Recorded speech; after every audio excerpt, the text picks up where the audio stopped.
Welcome today to Cash at College, Spending, Saving, and Student Loans. This is the last webinar of the summer 2024 webinars we've been doing for incoming students and parents and families. My name is Andrea Pellegrini, and I run the Student Money Management Center for the entire University of Illinois system. And I am joined today by my colleagues, Kwabena and Richard. Kwabena, would you like to introduce yourself? Thank you very much, Andrea. I am Kobna Safo AJ. I'm a Master of Science in Accounting student at the Geese College of Business and a support specialist at SMMC. I'm on the Urbana-Champaign campus and I assist Andrea with the entire University of Illinois system. Thank you so much, Kobena. Richard is also going to be helping us out in the chat today. Richard, would you like to introduce yourself? Thank you, Andrea. My name is Richard Owusu-Cyrus. Just as my colleague Kobna said, I am a student at the College of Law, and I'm a sports specialist supporting Andrea. I'm also on the Urbana campus. Thank you. Thank you so much. So Richard's going to be putting links in the chat for you to follow up with if you need to. Um, we also want to acknowledge that all of our campuses rest on the ancestral lands of multiple Native nations, including the Peoria, Kaskaskia, Piankashaw, Wea, Miami, Mascoutin, Ottawa, Sauk, Meskwaki, Kickapoo, Potawatomi, Ojibwe, and Chickasha nations. And we have a responsibility to acknowledge these Native nations and to work with them as we move forward as a vibrant, inclusive society. So we also have a little poll we're gonna warm up with. So I'm gonna open that up. Hopefully I can find it quickly. It moves around on me every time we launch it.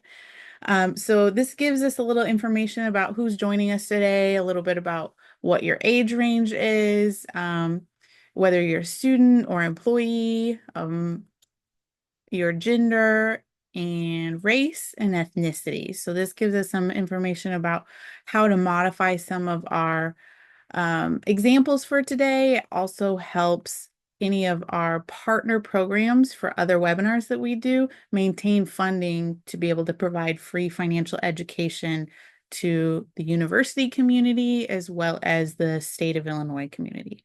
So it looks like we have a broad age range of folks today, both students and full-time employees and part-time employees, and both men and women today. All right, thank you so much. I'm going to end that poll. I'll share the results real quick in aggregate, and I'm going to stop sharing. But if that box is still there, you can just exit out of it. So,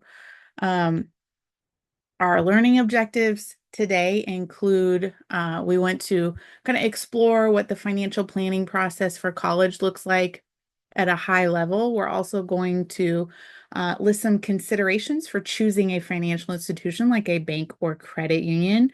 We'll discuss just a few credit myths and facts that are out there. Credit is a super complicated topic, so we can only kind of scratch the surface there, and we'll give you access to materials to learn more about establishing and maintaining good credit in the United States as well.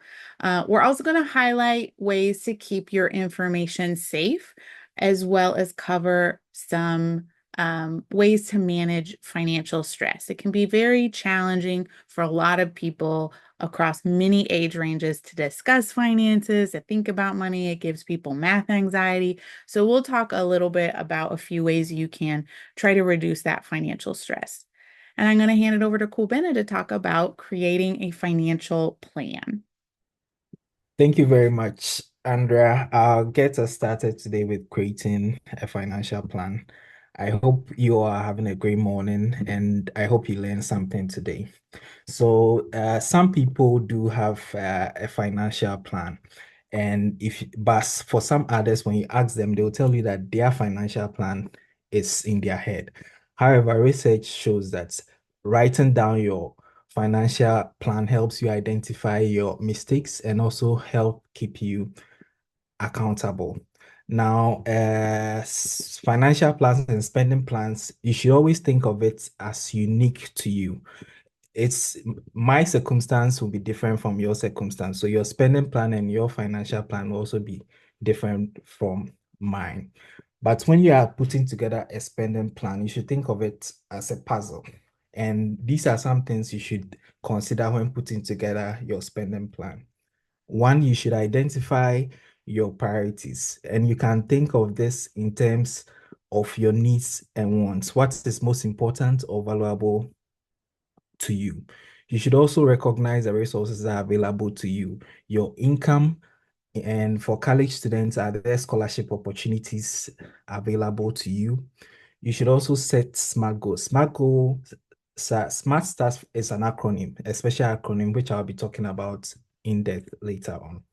You should also track your expenses or track your progress to see whether you're on course to achieve your goals. Now you should analyze and reprioritize where circumstance or life happens.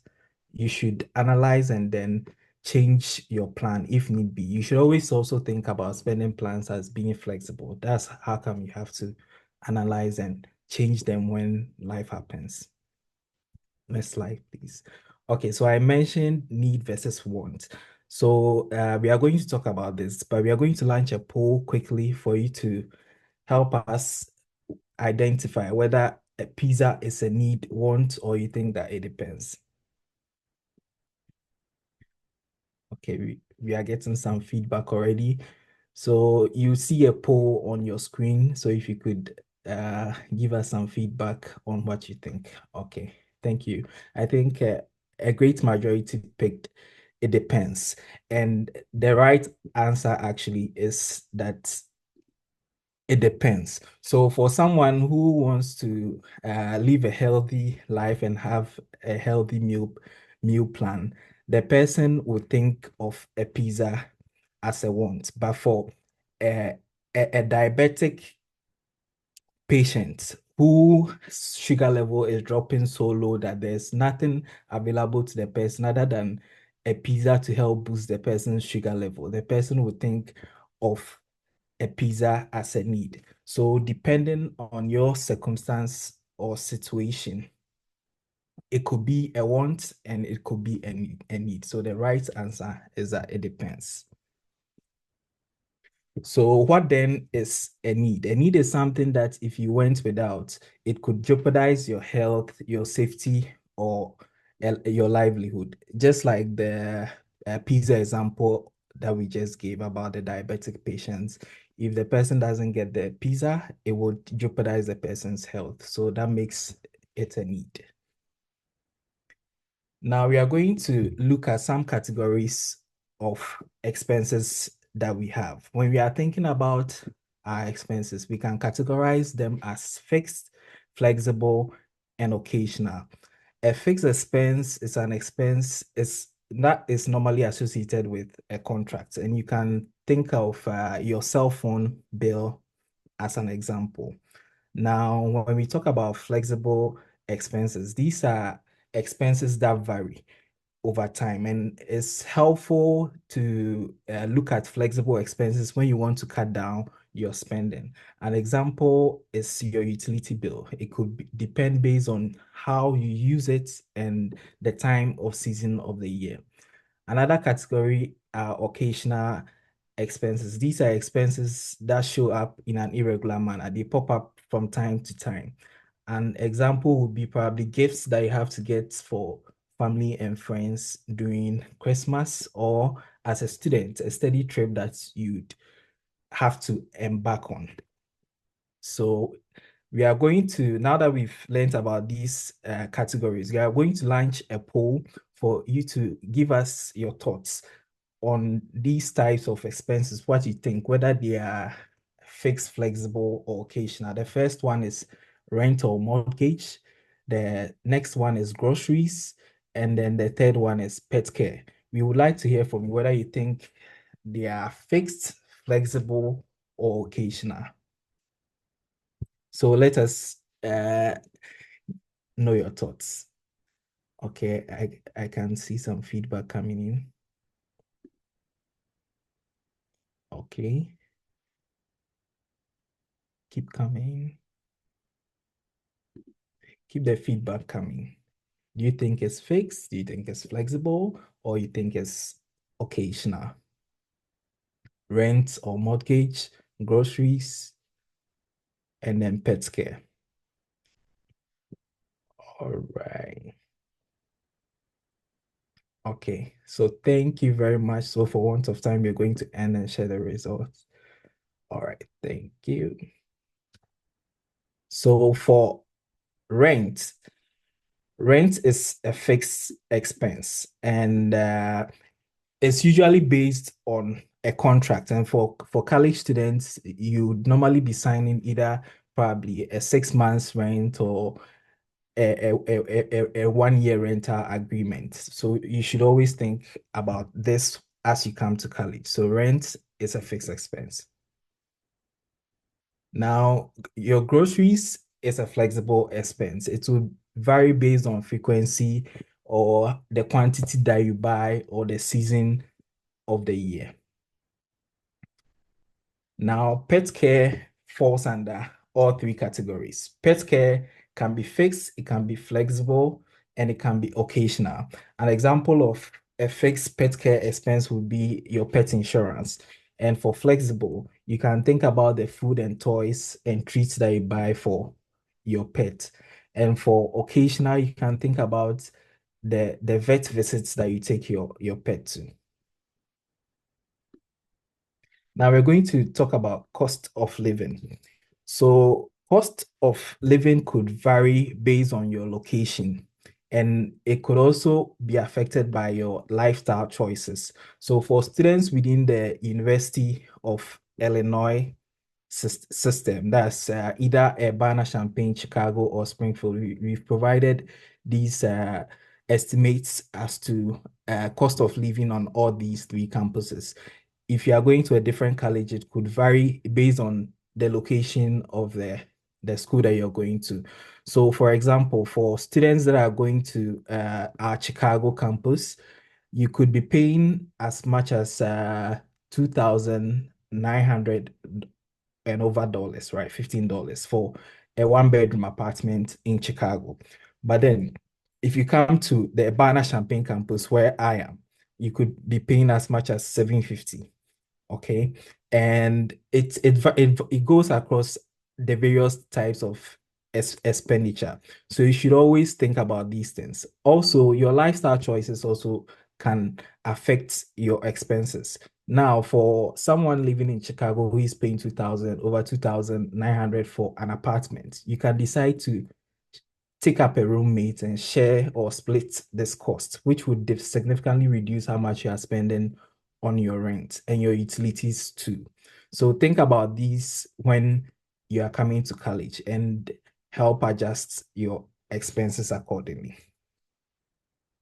Now, I mentioned SMART goals earlier on. So SMART goals is an acronym, and we've provided a lot of synonyms for you to pick ones that resonate well with you. So SMART goals can stand for specific, measurable, achievable, realistic, and then timely. So these are synonyms that we've provided for you, and you can think about these as you set your SMART goals. Now, when thinking about setting SMART goals, these are some things that you should consider. One, take inventory of your income and the resources that are available to you. Then also identify your priority and then your values.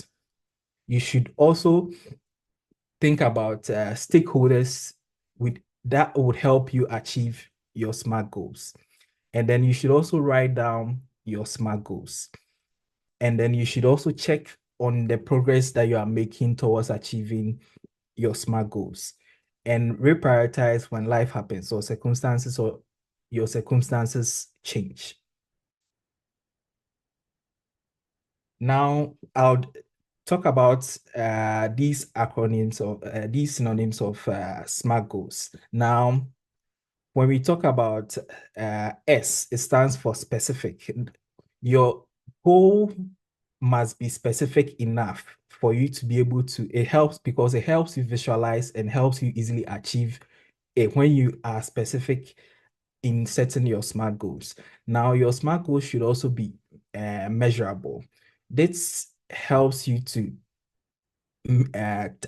you should set a value to it. So, for example, if you want to buy a car, you set a goal to buy a car. How much are you setting aside each month towards the purchase of this vehicle that you want to buy? Now, for if there are stakeholders or people that are helping you achieve these SMART goals, you must agree with them on the terms or how they are going to support you. So, for example, if you're as a parent that is helping you through college and is helping you achieve this goal of purchasing a car, how is a person going to support you? So it should be agreed upon. It should be realistic. If you want to purchase a car worth $20,000 and your annual income is only $10,000 and you have no additional source of income, that will not be a realistic goal because you want to spend more than you are earning. So it's not realistic. So you should therefore set realistic goals. Now you should assign timelines to your goals. And that's what the T in the SMART goals stand for. So you should assign timelines. How long do you want to take to achieve this goal? Is it within a month, within a year, or 2 years? Now, in terms of talking about SMART goals, there are some real difficulties and challenges in setting goals in general. And it's good to acknowledge these difficulties and not to be too hard on yourself when you are setting your goals. If you are not able to achieve your goals, you should know that you should you should acknowledge these challenges and help you adjust in setting your goals. One of the things to consider is that inflation. You have very little control over inflation, and prices of items may vary over a period. So a car that you want to purchase today may be $20,000, but in a year's time, when you are ready to purchase it, probably it could have increased to $25,000. This is something that you should acknowledge and not to be too hard on yourself when you are not able to achieve your goals. Now, for students coming to college, when you take student loans, today you may consider your student loan as an income, but you should also think about the fact that you have to pay this money back later on. So think about these things as you set your goals. There are some people that generally avoid talking about money and get anxious when they talk about money. So they try to avoid money. These things are things that you have to acknowledge. And if you need people to help you through these things, you'll be able to do that once you acknowledge the fact that you are someone who avoids talking about money. Right. Now, we are going to talk about typical expenses that students encounter when coming to college. One is your tuition and fees. And we are sharing some links in the chat. Richard is helping us out with that. So for students coming to the 3 universities within the University of Illinois system, that's Urbana-Champaign, Chicago, and Springfield, we are sharing some resources in there. So tuition and fees may vary based on the campus that you are going to. So it's always important to understand your tuition and fees, and you can find resources from the school's websites. The registrar normally provide some estimate as to your tuition and then fees. Another expense is your room and board. That's your rent, your utilities, and then the food that you're going to purchase whilst in school. Books and supplies. I remember having to spend as much as $500 on a single book within a term, which I had not planned for.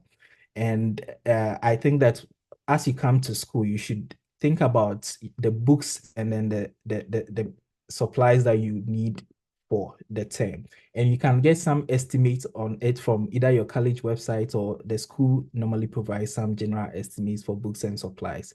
Also travel. If you are coming to school, you should think about trips that you'll be taking to and from school. Some students also have study trips within the semester, so you should be thinking about all these and budgeting for these things. Emergency, life happens. You might have an emergency that you have to deal with. It's always good to think about this and set aside some money for emergencies.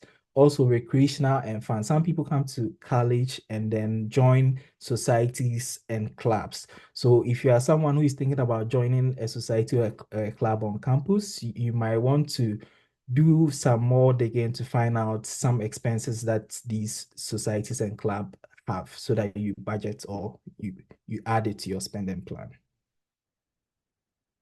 So we want to hear from you in the chat.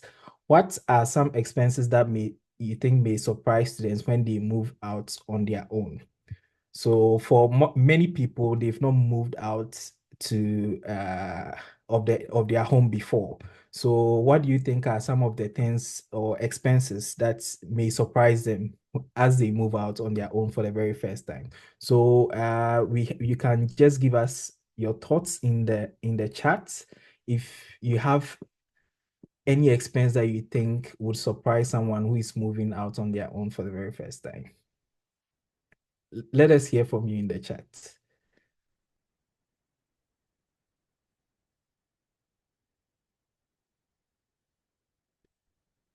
Okay, so we have Andrea giving us hygiene supplies as an example. Thank you very much.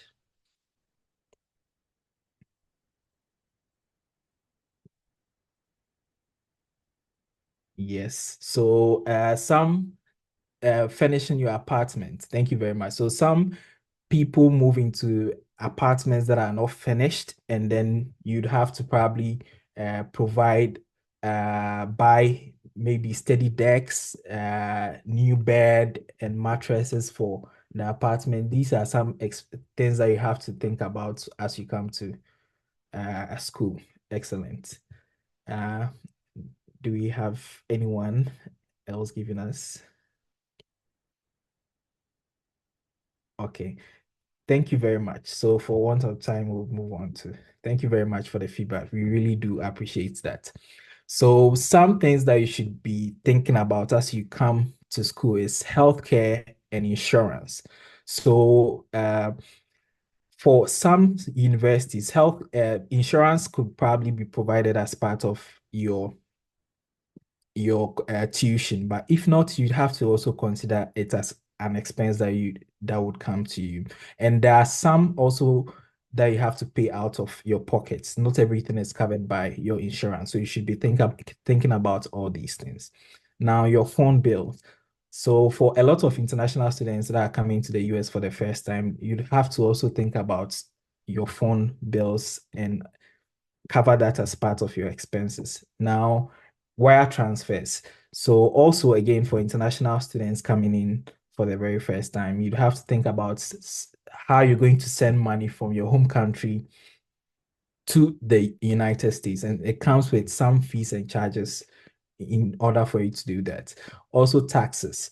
So at the end of each year, you'd have to file your taxes here in the US. So these are, and also when you go to you buy your groceries, you pay taxes on all these items. So you should be thinking about the taxes that you have to pay. You also have to think about tips.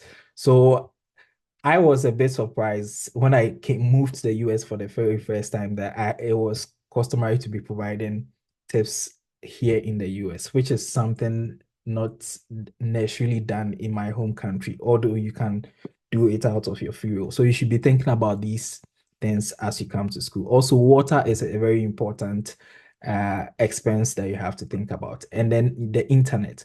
So for some people renting in some apartments, internet comes as part of their package, but others you'd have to purchase that on your own. So you should be thinking about all these expenses as you come to college.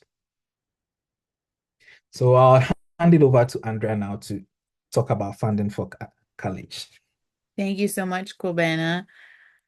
So we're going to be talking about funding your degree, and there's a long process to this that has to be done kind of rapidly sometimes. So the first thing you want to do, hopefully you've already done this, but it's never too late to start, is you've prepared. You've identified colleges and universities you want to apply to. You've already applied to them.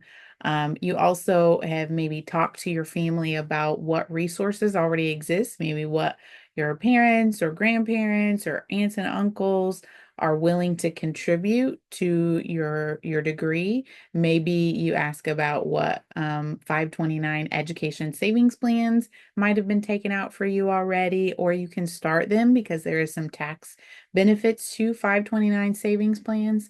Or maybe you have an employment benefit where your employer is going to be paying for part or all of your tuition, and that's a really helpful resource to have and know about as you start your funding journey toward your degree. If you have not completed the free application for federal student aid, also called the FAFSA, it's a really valuable tool for you to get access to both grant aid and loans. In Illinois, if you are not eligible to complete the FAFSA, you may be eligible to complete the alternative application for Illinois student aid if you are a domestic student. And then you can also apply to private scholarships at this time. So some private scholarships also require you to have completed the FAFSA in order to be eligible for those private scholarships, which makes it a really valuable tool if you're a domestic student or an eligible foreign national or non-domestic.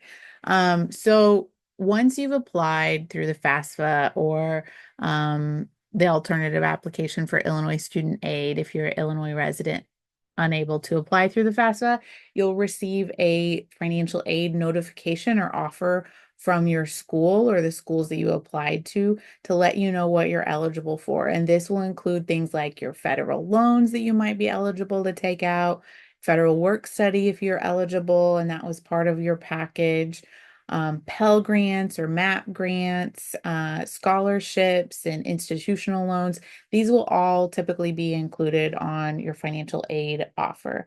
Once that offer is received, you will have to accept any loans and complete any entrance counseling and the master promissory note as well in order to get your student loans distributed.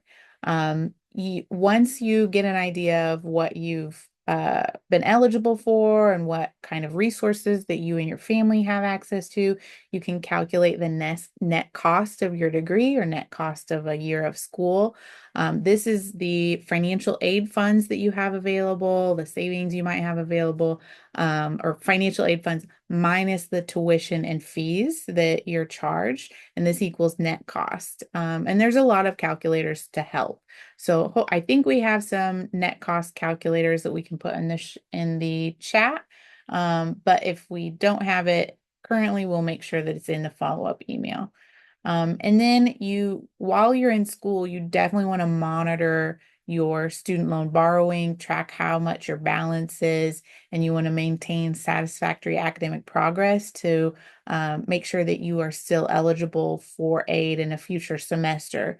And you also want to continue applying for scholarships on a regular basis so that you can diversify your funding for school. If you are working while you're in school, you want to balance your employment with your academic responsibilities so that you can complete your degree in a timely manner and not jeopardize like your GPA or anything that could impact your satisfactory academic progress requirements.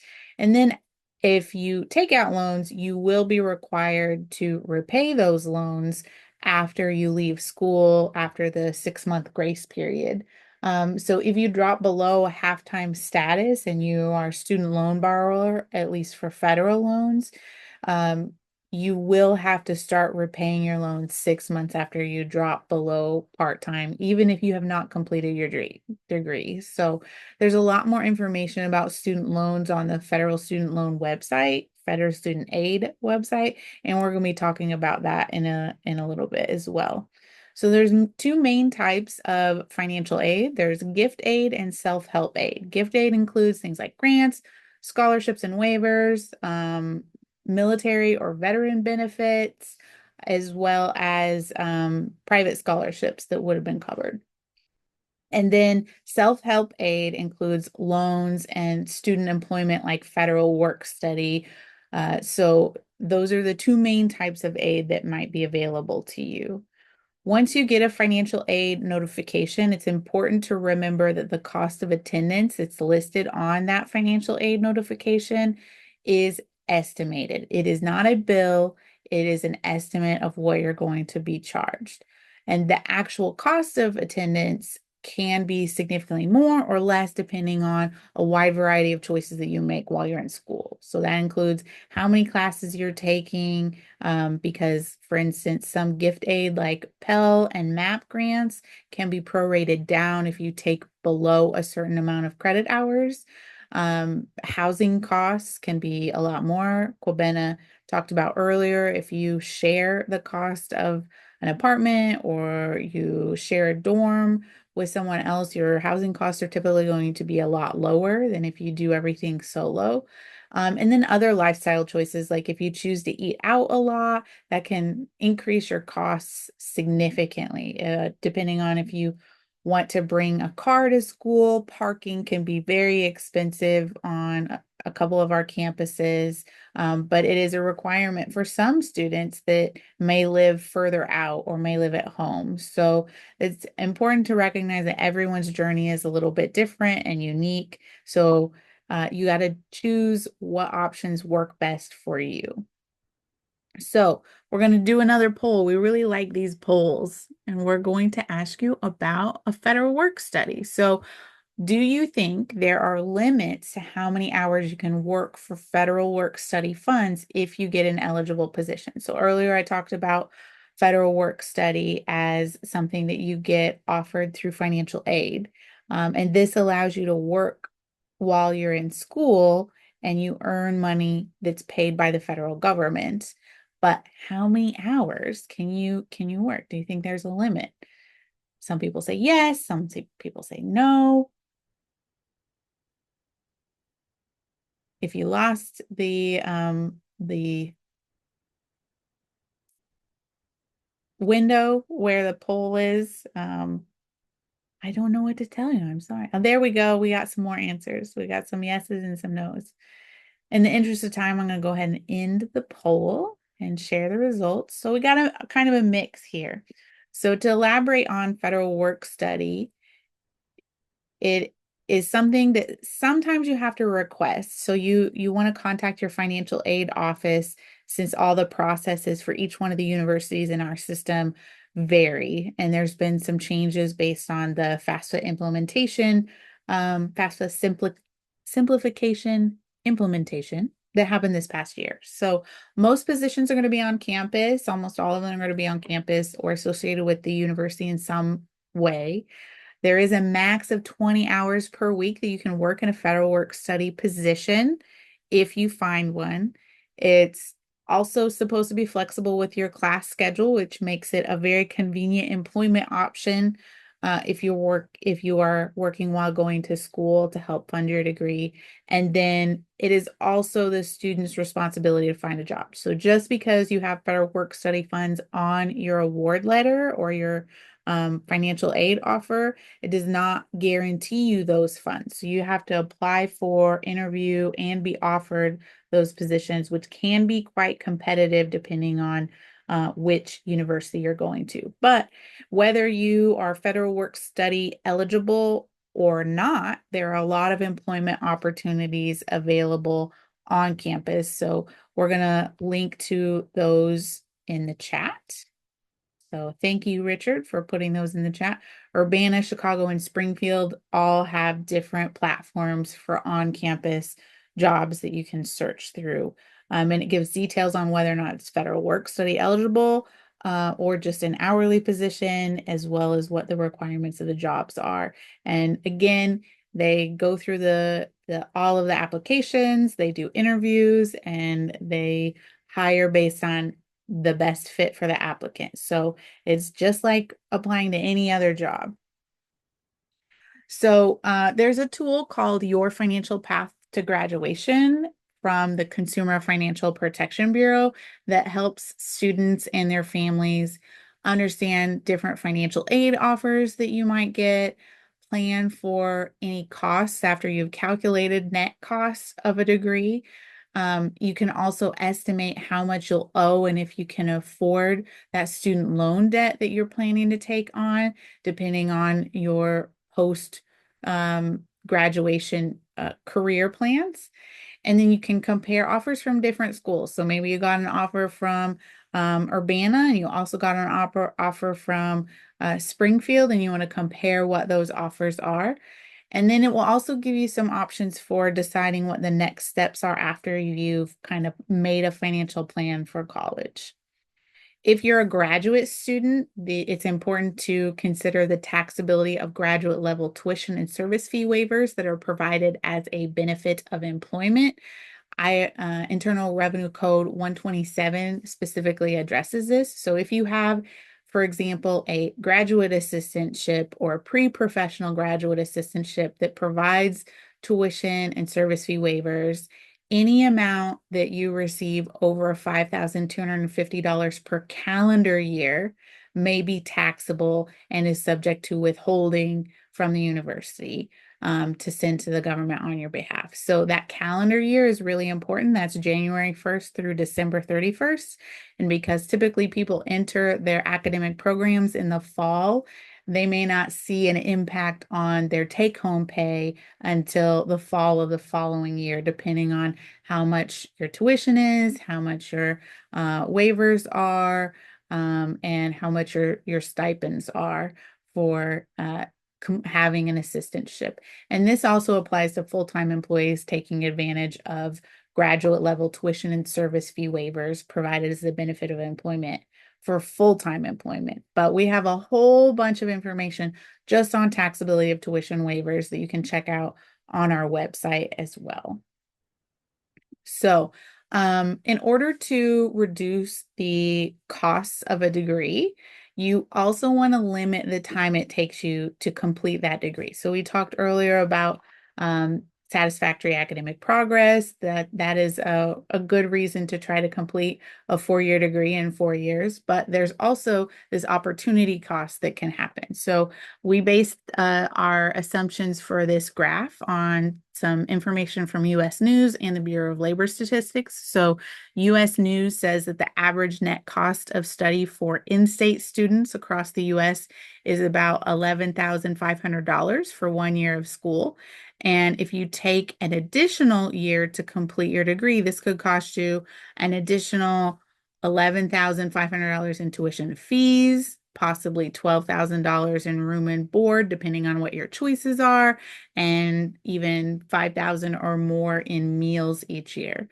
So in addition to that increased cost just of going to school, you have an opportunity cost of delaying entry to the workforce, which if you're going to, for example, UIS is around $36,000 for your first full year of employment on average for UIS graduates. So, and then if you take 2 years longer to complete your 4-year degree, you can see that really increases the total cost of both the degree itself as well as the delay of getting full-time employment. So that's why we wanted to emphasize the importance of limiting time to degree.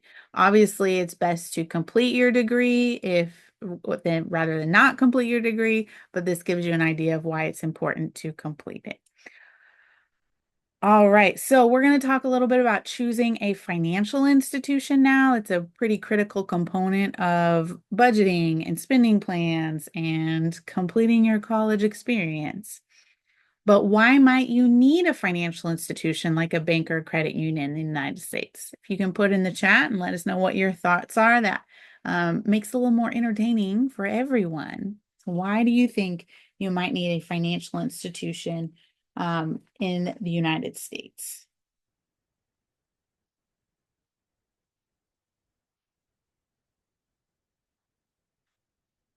All right, I think we have a shy group, so we're going to go ahead and move along. Banks and credit unions both are financial institutions. They keep money safe. They provide financial services, and they both have strengths and weaknesses depending on what your goals are. So banks are typically for profit. They sometimes will have more physical locations than credit unions, not always. They often are quicker to adapt to new technology, and they should be insured by the Federal Deposit Insurance Corporation if they are an actual bank. Credit unions, on the other hand, are member-owned, typically nonprofit. They will pay higher interest on deposits, like in a savings account, and they often have lower interest rates on loans, like a car loan or a personal loan, and they should be insured by the National Credit Union Association. Both the FDIC and NCUA insures checking and savings accounts up to $250,000 per individual on the account. It doesn't cover other types of financial products like investment products or products that would introduce more risk, for example.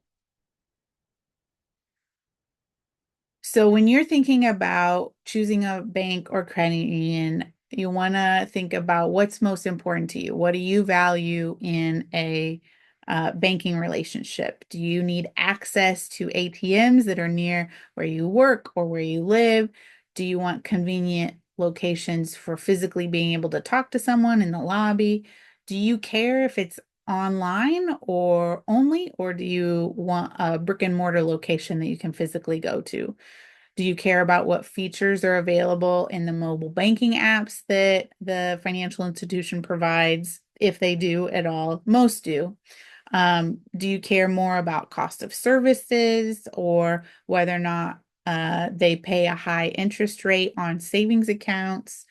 Do you care, or is it important for you to consider the minimum balance requirements? Some financial institutions will have a higher minimum balance requirement than others. Or do you want to think about lending services in the future? Do you want to have a banking relationship that can offer you a savings account, a checking account, and a credit card to help you establish credit? Then those are things that you might be interested in comparing. So when you go to open a bank account, you obviously want to decide on what services or products that you want. Do you want checking, savings, money market account, certificates of deposit, loans, or some other type of financial services? Then you select the financial institution that has those services or products. If it's a bank, it should be FDIC insured. If it's a credit union, it should be NCUA insured. Some credit unions are insured by different organizations, but the National Credit Union Association covers most. And you also want to remember that processes for opening a bank account can vary across institutions and what services that you are trying to get. But generally, you're going to need a social security number or an individual tax ID number, often called an I-10. If you choose to open a bank account at any of the financial institutions around our campuses, most of them have the form that needs to be completed for you to get an I-10 if you don't already have one. You also will need evidence of a physical and mailing addresses. You'll need a government issued ID like driver's license or passport, and an initial deposit that is at least the minimum that's required to open whatever account that you're trying to open, be it a credit or a checking or savings account. And I'm going to hand it back over to Kwabena to talk about credit concepts. Thank you very much, Andra, for all the education. So I'm going to talk about credit concepts. Credit can be confusing. We are not going to delve deep into credit concepts today, but we would like to consider some myths and facts about credit. So we are going to launch a poll, and we'd like to hear from you.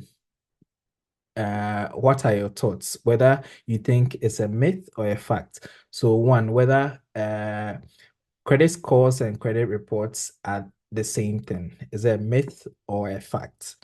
Now, credit cards have more legal protection than debit cards. Is this a myth or a fact? So we've already launched the poll. We would like to get some feedback from you on your thoughts.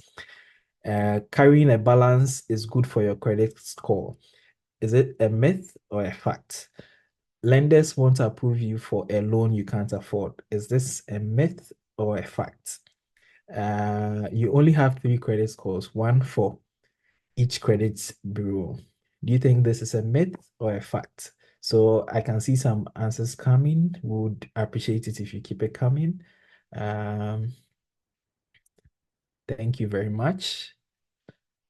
So we have several resources on our website that talks about credit and delves deep into credit. We have our YouTube channel where we also have several recorded webinars that talks about credit. You can always check that out. We also have a podcast that you can also look at some of our old episodes. We also have some coming up this fall semester that you can also follow to learn about credit and personal finance. We also have our e-newsletter for students within the University of Illinois system. And also, we also have it for staff or employees within the system and also for parents. So you can learn more by following us and then some of the work that we do on our website. So please keep the answers coming. I think we have about 4 responses so far. So I think, Andra, we can share the results and then I'll quickly go through them.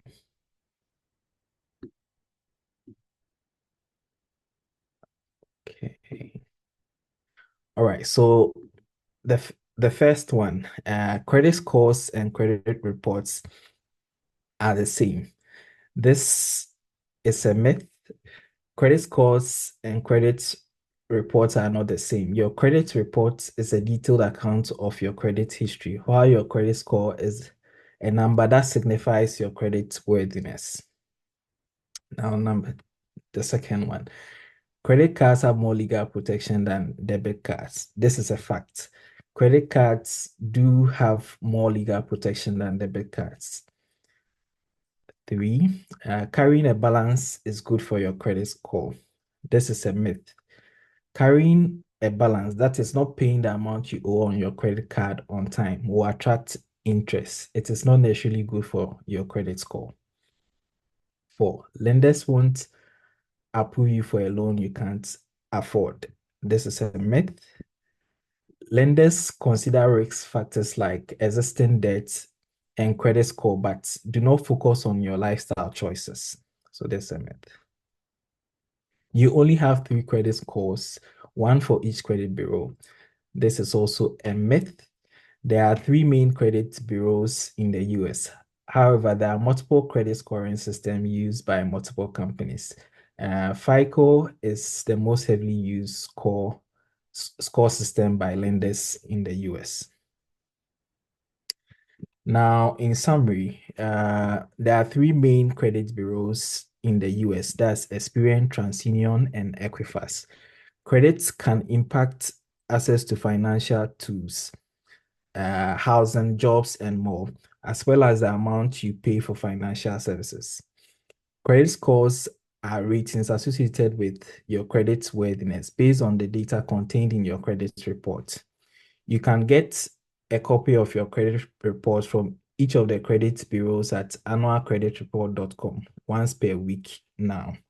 And you can learn more about these from credits from our Get Savvy webinar and then our financial literacy digital badge program.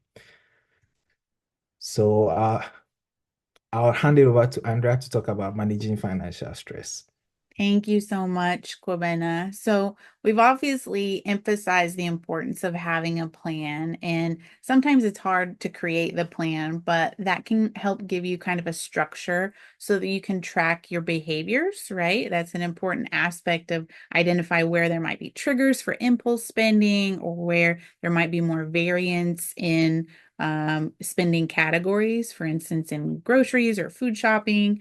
And that's why knowing what your personal priorities are for needs and wants can help you identify what to focus on when it comes to financial stress and addressing it, as well as giving yourself some breathing room when it comes to spending decisions. You obviously also want to understand what resources that you have access to. So, for example, if you have a sudden loss of income and you can't pay for parking and you usually park to when you go to class, that you have access to public transportation for free, maybe. So that can shift where you're leveraging resources to cut spending that might be stressing you out.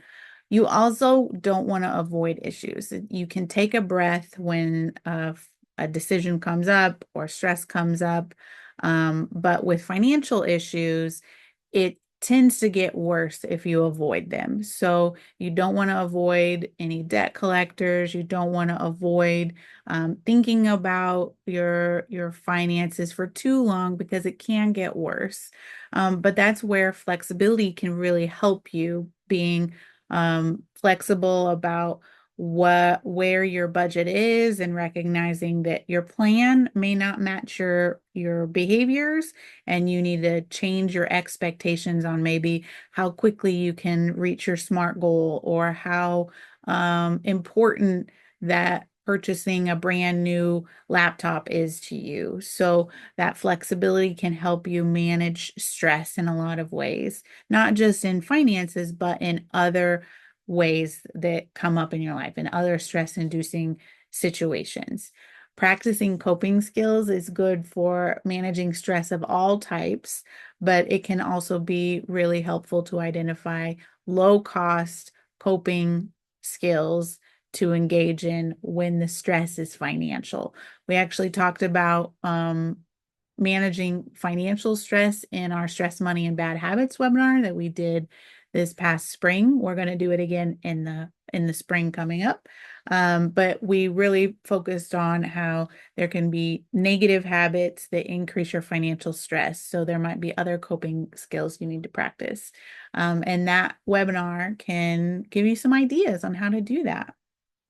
So when it comes to protecting your finances and your personal information, you really have to continue learning about information security and cybersecurity. We're in an age where it's constantly changing. There are threats all around us, and that can be stressful, but making it a practice to continue learning about information security can help you manage those potential threats to your financial security. So you also want to make sure that your apps and operating systems and on all your devices are updated regularly so that any patches for security threats or vulnerabilities are addressed. You don't want to share your personal identifying numbers like PINs, passwords, IDs, or even your credit card or debit card with other people because it can lead to issues, obviously. You might want to consider using a password manager so that if one of your passwords is compromised, you're not using the same password for each one of the different systems that are out there. So that's one way to reduce your risk, is to have different passwords for different platforms that you're using. And one way to simplify that process is to use a password manager that is encrypted and holds that information so that you don't have to memorize so many different things. And then you definitely don't want to save your social security number or ITIN number or card details in an unsecure fashion. For example, don't share it, don't put it in a notes app, don't put it in your photo roll on your phone. Don't send a picture of your card details to someone or their card details to them, because that is not a secure way to share financial information. There was an instance where a popular singer, her iCloud photos were all hacked, and now with the technology available, if someone was including card details, they could easily search through a description of photos to find someone's card details if their iCloud or cloud photo backup was compromised. So just don't do it. Use password manager to save that information because it's encrypted. It's a lot more difficult to get into. So when you're thinking about coming to college, this is a big financial transition. So you want to set or reevaluate your goals early. What you had intended may not be what actually happens when you get here. So reevaluate, reassess, see what potential changes might have occurred in your behaviors that you weren't anticipating, and then create a new plan for maybe your new priorities and new spending patterns, so you can avoid stress in that way. You're being introspective about what's going on, and you're making adjustments as necessary. We always talk about planning, but it's just as important to track expenses and track your progress towards any financial goals that you've set in your plan so that you can make any changes that you need to in real time. And then if you are sharing responsibilities with someone else, maybe your parents are helping you, maybe your spouse is helping you, you want to regularly discuss your progress towards your financial goals, your academic goals, and any new spending habits so that if they are helping you with the financial cost of college, that you can together brainstorm new ways to address those increased costs or costs that might be outside of what you had originally planned for. It's always good to have a team. All right, so in summary, you want to create a plan for your college costs and any contingencies that might pop up. You want to diversify funding sources to reduce your risks. So continue searching for scholarships, continue applying to the FAFSA every single year. You also want to choose financial institutions and services that meet your needs and continue learning about credit, as it is a super complicated topic, seems to constantly be changing, and it's important to get access to other types of financial tools, but even things like housing, employment, insurance. So keep that in mind from a credit perspective. And then you obviously want to learn and practice ways of coping with stress, just not from the perspective of finances, but from overall well-being. So just keep all those things in mind. If you can complete the post-webinar survey, that gives us a little information to help plan future webinars. We already have webinars set up for the entire academic year. We just had our first one yesterday for this academic year. The next one is Budget Hacks, which is in September on the 12th at noon. That's a Thursday.